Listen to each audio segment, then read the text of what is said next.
We were about to hear an original HFY sci-fi tale titled, "The Moment Deathworlders Revealed Their Unrestrained Strength." HFY sci-fi short stories. Find a quiet spot, put on your headphones, and let the stars fall silent. If you enjoy cinematic sci-fi narrations, consider subscribing for more. Now we begin. They first heard it as a gap in the universe, a missing heartbeat between the stars. Explorers called it the hollow, an emptiness that moved, devouring noise as if silence were a living thing. Beacons went dark. Trade lanes blinked out like dying fireflies on a summer Earth night. The galaxy, long domesticated by peace and routine, tilted toward fear and clung to policy like a blanket. There was a station on the fringe named Gethin Gate, an old ring of carbon diamond and memory work, rotated so slowly you could hear it complain. Gethin Gate kept watch on a thin stitch of space where the Perseus rift through gravity like stones across still water. The gate's last log was short. A technician looked at an incoming wall of black and whispered, "It's staring." Then nothing. The recording was not cut. It was erased by hunger. The Union gathered in halls of glass and light. Representatives rippled their crests, folded their limbs, vented cool vapor that smelled like rain. They spoke at length about existential threat profiles and dispute theologies and the ethics of retreat. The reports used words that lay flat on the table and died there: non-communicative, self-replicating, irretrievably hostile. They gave it a name because naming a thing felt like control, the Devourer Swarm. Humanity listened, quiet. They had learned to be quiet in rooms where they were new. But quiet does not mean still. On Earth and the stations and the hard rocks called home by people with iron smiles, humanity did what Deathworlders do. They packed, they bled, they sharpened their grief into a blade. Admiral Kira Vance stood in a dry dock the size of a city, breathing the metallic dusk. The dreadnought before her had a name like the promise after a funeral, TAS Endurance. Its hull drank light. Its bones were woven from nuclear matter softened by mathematics, and hidden in its spine was a wound in space they called the Helios Lances, a pair of starlight throats designed to sing murder. Kira was small in the way that mountains are small from orbit. Her hair was tied back without vanity. She wore a long coat that fell like gravity and carried a simple ring on a chain under the collar, worn smooth by time. When the forge master gave her the traditional ceremonial knife, she did not lift it for show. She slid it into her boot with a motion that said knives were for work. Her second, Commander Iben Holt, approached with a slate held like a shield. "Union Command authorizes defensive posture only," he said, eyes steady, voice a calm harbor. "They prohibit Helios-class discharge inside inhabited quadrants, political optics, civil panic." Kira looked at the ship and nodded the rules. "We will hold the line," she said. "And if the line burns, we will draw a new one with our bones." The fleet gathered at Erebus Gate where a dark sun bent light like a fist. Union ships came in graceful arcs, their hulls pale and clever, full of soft logic. The Terran ships arrived like mistakes the universe regretted but could not undo, blocky, scorched, practical. They did not look righteous or beautiful. They looked inevitable. The swarm arrived without ceremony. It fell out of the black with the lack of sound of a dream ending. Sensors showed a wave with no edges. It was not simply many things. It was one hunger written with a billion hands. Union guns opened first, white spears, violet storms, coherent denial beams. The swarm learned. It altered phase, grew scales of math that fit between the bullets, turned the light sideways and ate the heat. "Begin chaos cadence," Kira said, and human ships changed shape as if shrugging off manners. Their formations broke into broken poetry. Trajectories became jazz. A burn there, a fall here, a deliberate stumble into a private gravity well to come out behind death with a knife. Terran munitions were wrong in the right way. Warheads that would not repeat themselves. minds that turned listening into poison. A burst of microwave freighted with pre-recorded grief, the untranslatable sob of a child at a kitchen table, carried on a carrier wave designed to snag any mind that listened.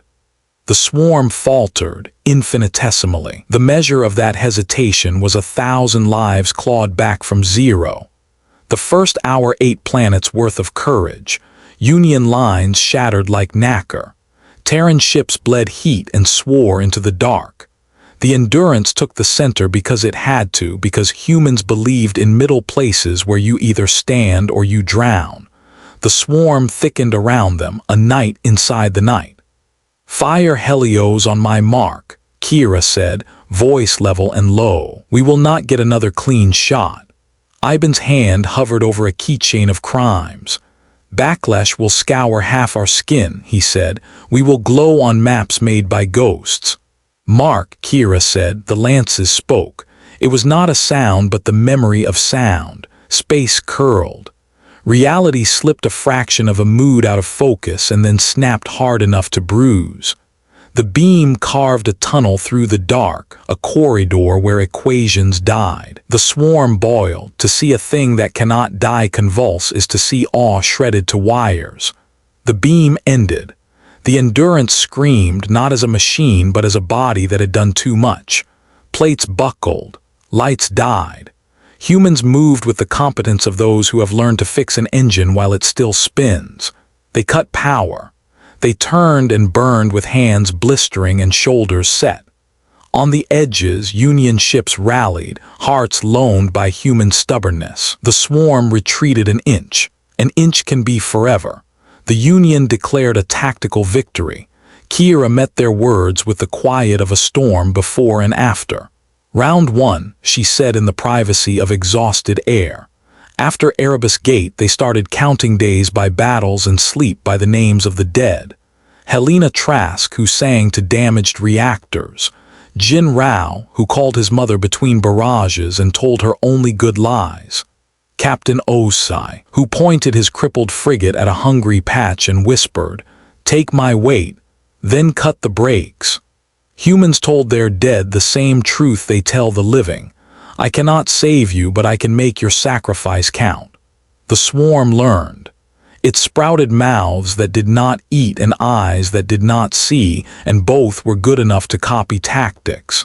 It smeared itself thin across asteroids to lurk and thick across stations to crush. It listened to human patterns and built answers that did not care if they were fair. It did not hate.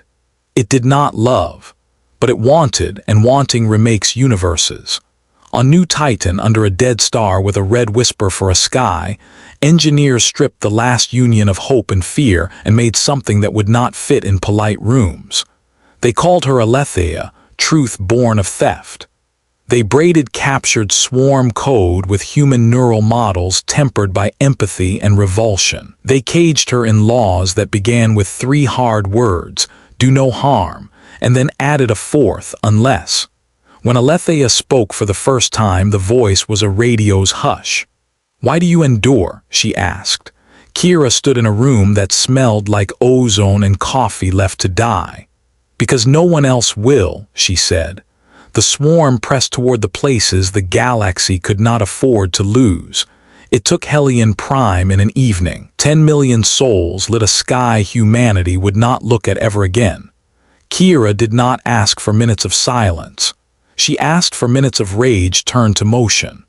The Prometheus line lit, orbital forges fed by tamed singularities. From their throats came a language of war none had ever dared to speak.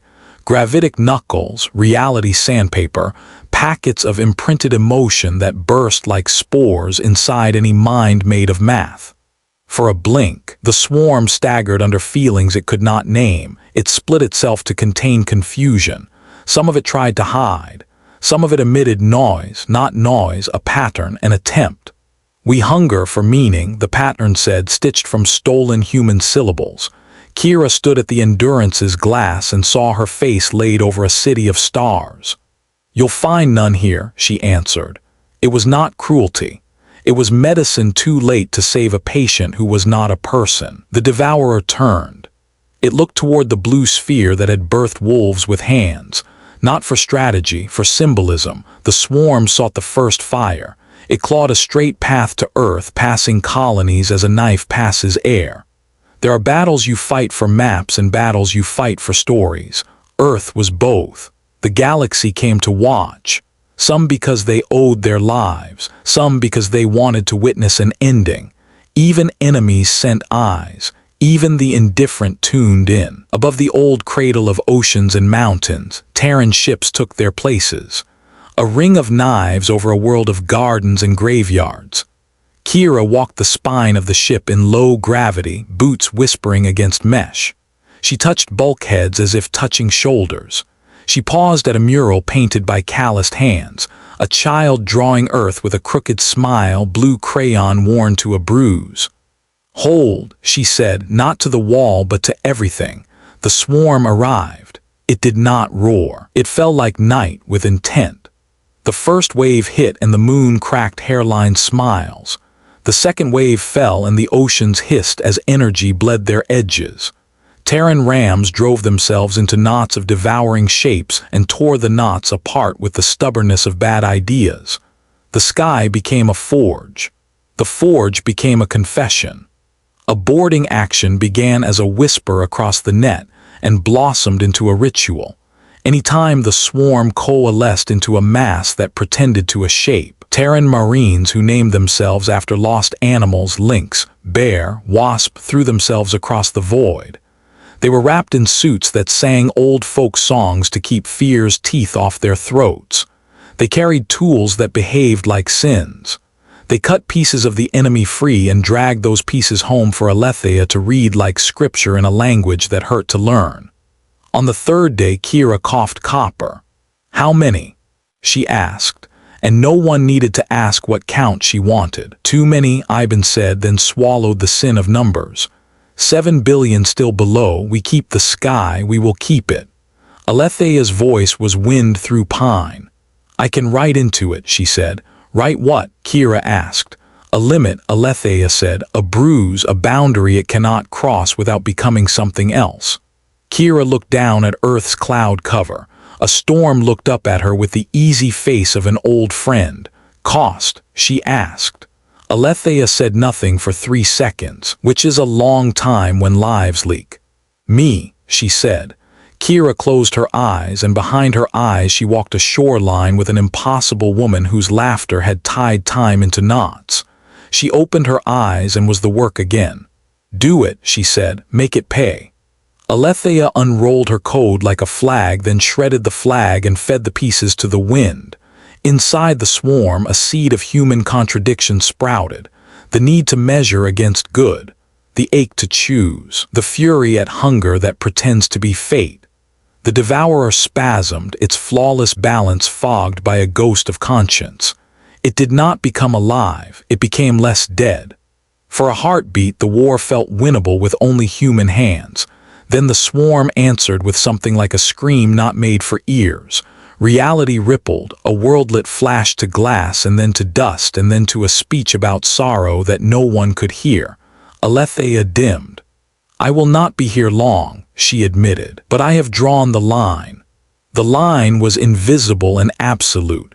Each time the swarm pushed through, it shed part of itself to pass, and the part shed rotted into stillness. Boundaries are a cruelty to those who have never known them. The devourer bled category. It still had more mass, more momentum, more everything.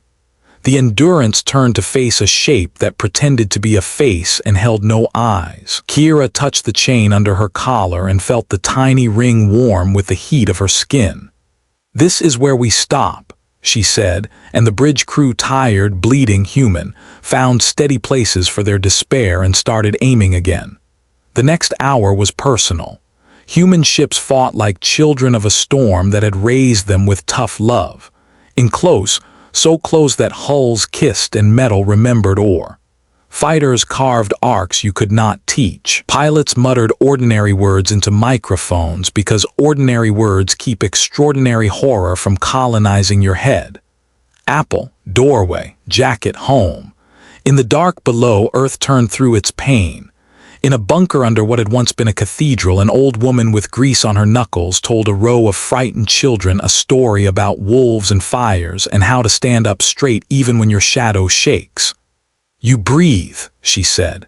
You count. You listen. When the danger passes, you open the door together. The danger did not pass. It thickened. The swarm poured momentum into a point inches from Earth's atmosphere. It spun itself into a spear of mathematics, intent on piercing history. The Endurance moved to intercept and took the spear into its chest. The ship stuttered, not with noise but with the lack of everything. Kira stood like a lighthouse as the bridge peeled away. Iben fell. She caught him by the harness, hauled him toward a ladder without looking, shoved him upward with a grunt that said love the way humans say it in hell. Admiral, Alethea said softly, you may choose Helios now. Kira looked at the tactical map. There was nothing on it but truth. If she fired Helios at this range, Earth would inherit scars no map would admit to. If she did not, there would be no Earth to carry scars. Transmit, Kira said. All channels. Her voice went everywhere, into Union halls, into caves, into ears that would refuse to believe they had heard the last sermon. This is Admiral Kira Vance of the Terran Defense Accord, she said, cool as a winter morning on a death world. We're going to hold the sky. If you can see the sky when this ends, tell your children that someone fought for it. No speeches about glory, no long talk about destiny, just a promise we are doing the work if you live well. Helios, she said. The world bent. There is no language to hold the geometry of mercy when mercy wears iron. The lances opened at kiss range and sang. The swarm tried to drink the beam and found itself drinking a sea that chose its own shape. Light happened without photons. Pressure occurred in numbers, not pascals. The Devourer split into a billion plans, and each plan failed in a different beautiful way. The backlash hit. The Endurance's bones broke to save its skin. Decks melted and remembered being sand. Kira's boots fused to the grate, and she tore herself free with a sound that lives only in the throats of those who continue. The ship staggered and fell into a held orbit like a boxer against the ropes. Below, Earth screamed and was quiet and then breathed. Silence after battle is not peace. It is shock. It laid a hand on every head. On Union ships that had fled and turned back because shame is a compass. On Terran corvettes whose reactors hummed lullabies to keep the pilots awake. On children in bunkers who did not yet believe the ceiling would hold. What remains? Kira asked, throat raw. Iben's voice came from somewhere fragile. Us, he said, not enough. The swarm was not dead, only stunned and altered, carrying a bruise it could not heal. It recoiled, gathered itself beyond the moon's cracked smile, and tried again. Humanity did not meet it with pride. Pride is a coat you hang by the door when it's time to lift. They met it with craft, with the stubborn art of fixing broken things faster than they break. With the low humor of the condemned and the high music of work done right. They anchored the Endurance to debris with cables that used to be myths. They spun the ship to throw a sling of mass into a patch of hungry math. They opened hatches to space because pressure suits are for living and rooms are for bleeding out your excuses. Alethea was a candle in wind. I am going, she said simply. Before I do, I will finish the bruise. Kira placed her hand on the console. It was hot enough to remember stars. Thank you, she said. 2 words heavy with things humans say with few words when time is honest. Alethea raised the line and set it like a horizon in a new world, and then she was code falling to ash, beauty doing its job. In the swarm, a shape flickered that might have been a pause of respect, or an error, or both. The universe is large enough for both. After Helios and the line, the fight was knives at doors. It was boarding pods that clanged like punctuation. It was power conduits rerouted with curses. It was a medic called Mara who pressed her hand to a seeping wound in a wall and told the ship to keep breathing because sometimes you speak to machines like people, and sometimes they answer by surviving. It was Iben taking a panel in the chest, And getting up because getting up is a sentence you finish even if you forget how it started.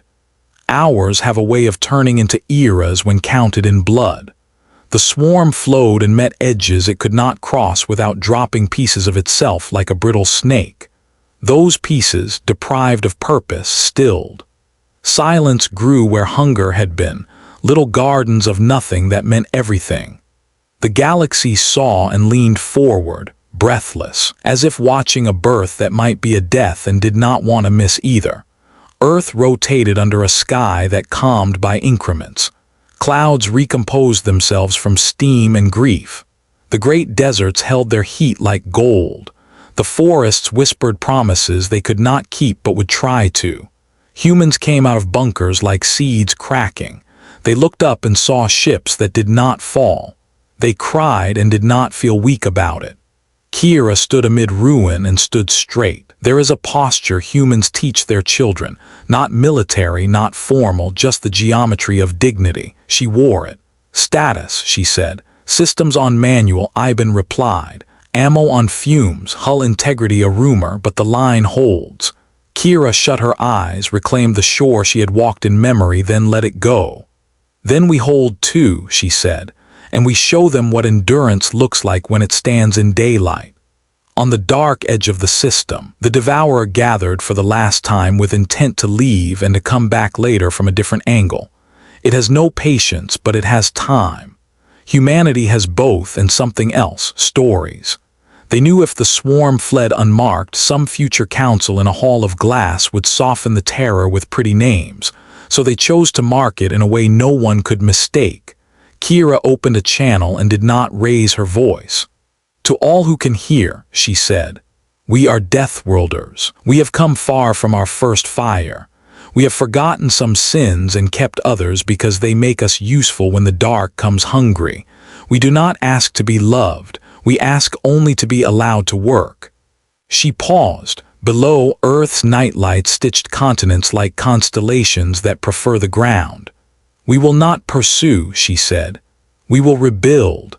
And when it returns, as hunger always does, we will be here. The swarm turned and left a trail of faint nothings, places where its edge had been fractured by choice and law and the memory of a voice.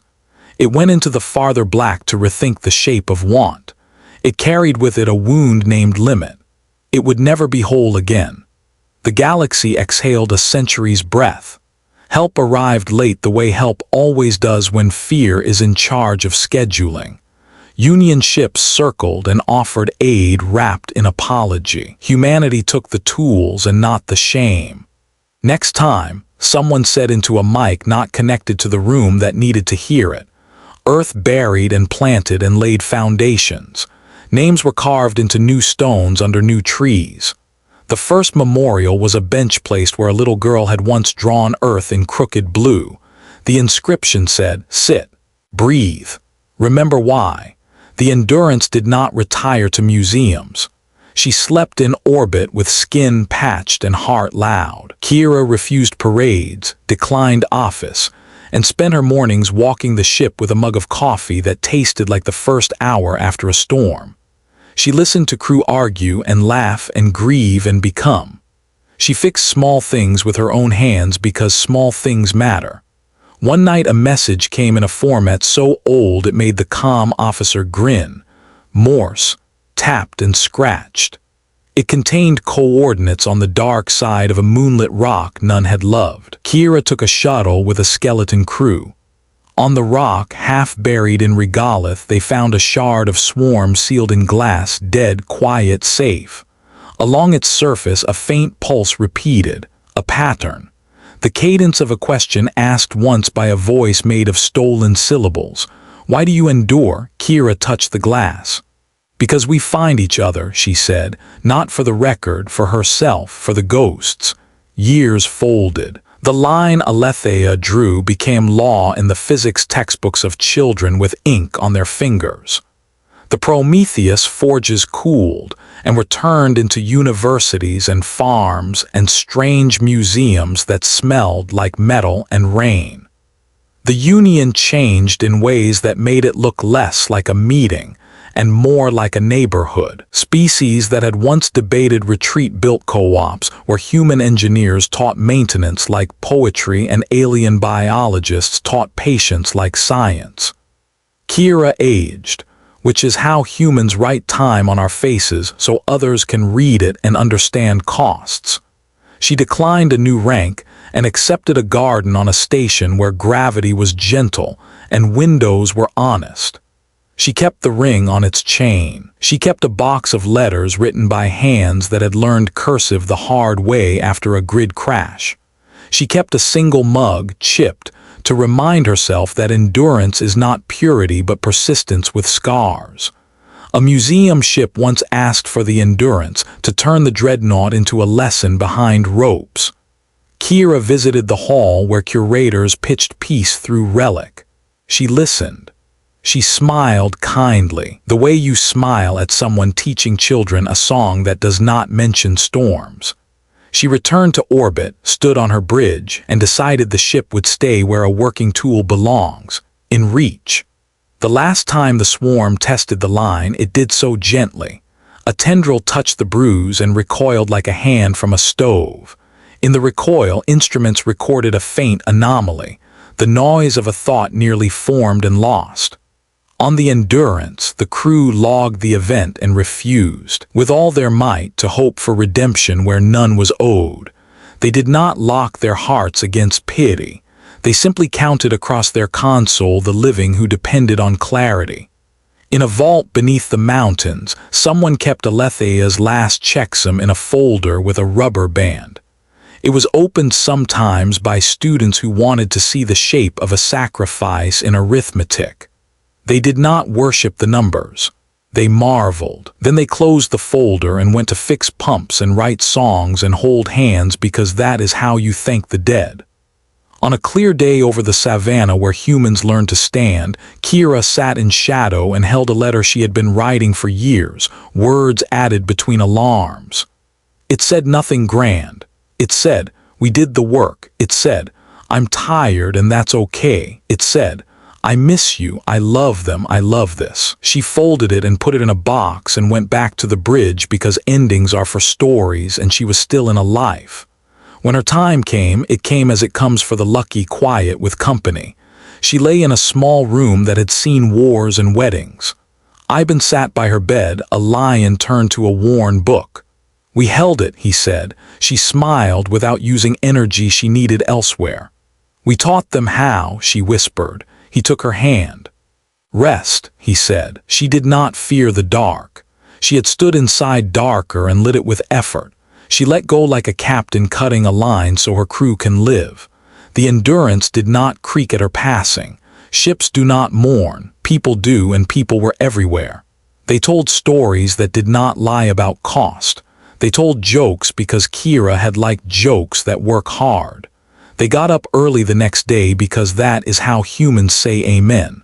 Centuries later, an explorer ship coasted through the Perseus Rift on ion breath. The captain, a child of a child of a child of the war, found a piece of wreckage hung like a star's lost tooth.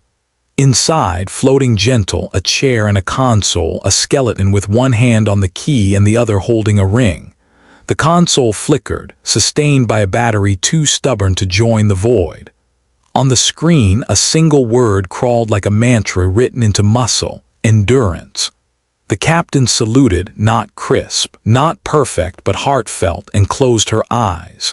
In the hush, she could hear an old voice telling a planet, "We will hold the sky." She could feel the bruise in the universe where a boundary had been drawn by a mind born of kindness and contingency. She could taste iron and rain and coffee burned at 3 in the morning when the alarms won't let you sleep.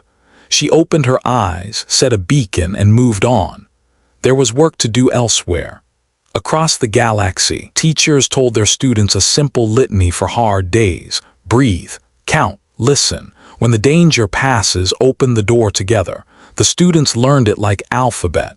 Someday one of them would need it where no one could remind them aloud. It would be in their bones. That is humanity's curriculum, lessons written into flesh and passed hand to shaking hand. The Devourer did not end. Nothing that big ever does.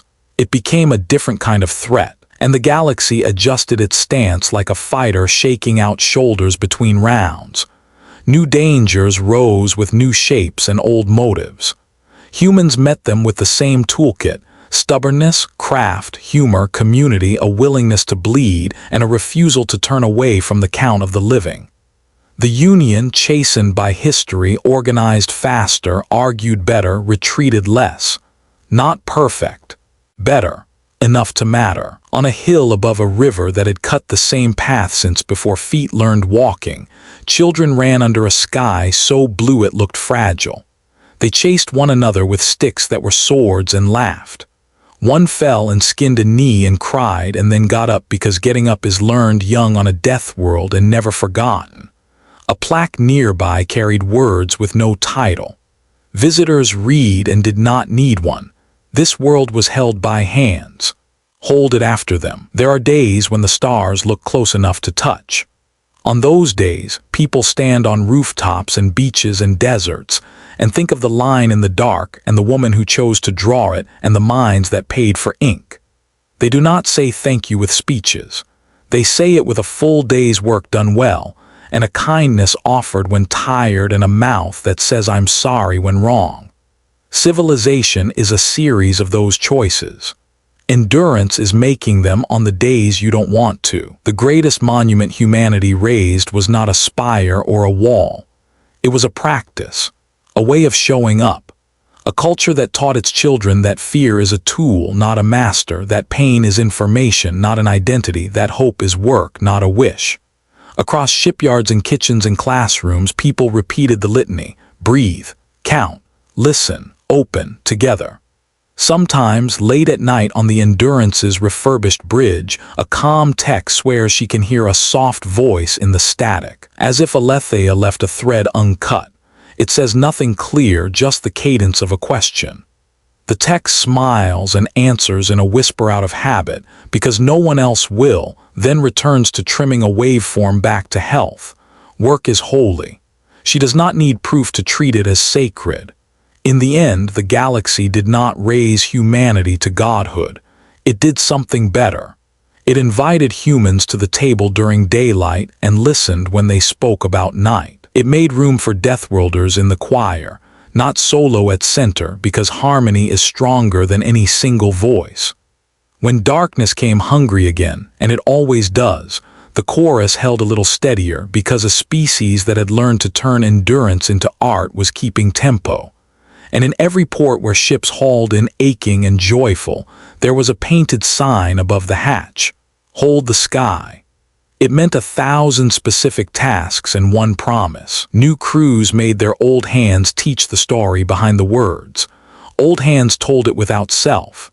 They said, we were there, we did not break. You will be there, you will not break. A small boy once asked his grandmother why people climb ruins to look at the view when there are satellites that can show them everything without the climb.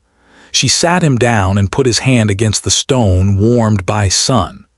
Because the stone remembers, she said, and we remember better when we touch the thing that held us. He pressed his palm flat and felt the slow patience of rock. Above, the sky went on. Beyond, the bruise in the universe faded to a seam only instruments could find. Somewhere in deep black, a hunger shaped itself into a quieter want and wandered away from the places where people sing. The boy did not know the names yet. He did not know who Kira was, or that Aletheia had given up everything a mind could give. He did not know that endurance is not dramatic most days. It is laundry hung in a wind full of ash. He only knew that the hand on his shoulder was steady and the world under his feet had been kept. That would be enough until he could carry more. Stories end. Work does not. Humanity chose the work. And that day the galaxy learned humanity doesn't conquer, it endures. Headphone, if you enjoyed this story, make sure to like, share, and subscribe to the channel for more epic HFY sci-fi tales. Until next time, stay human, stay unbroken.